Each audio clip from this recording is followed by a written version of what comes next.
The phrase fully shining woman actually comes from my bonus son, Nick, who came into my life when I got married to my husband, Jamie.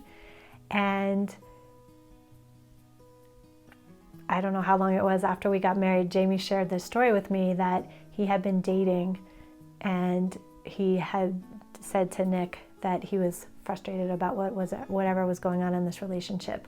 And Nick, who I think was 10 or 12 at the time, he looked at him and he said, "Dad, it's like this. You meet all these women, you fall in love with them, you think you're going to marry them, but you have to wait until you find that fully shining woman."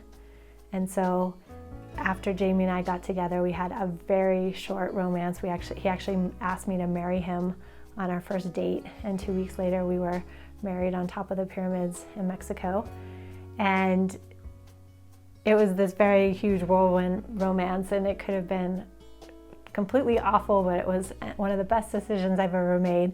And so after all this happened, I heard about this story, and Jamie really said to me, "You're that fully shining woman that I've been waiting for."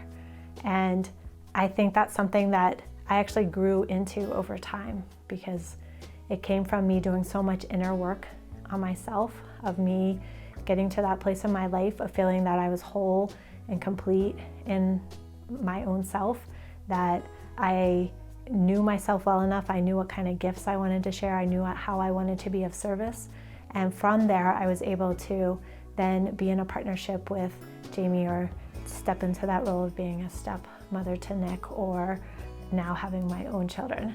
And I love that image. I love that image of each one of us as women really being so connected and so tuned into our own light and our own love, that just radiates outside of us, and that others can see that and feel that and recognize that, and we become that inspiration. We become that example to not just other women, but also to our children and to our communities, and we're able to do our really deep work in the world.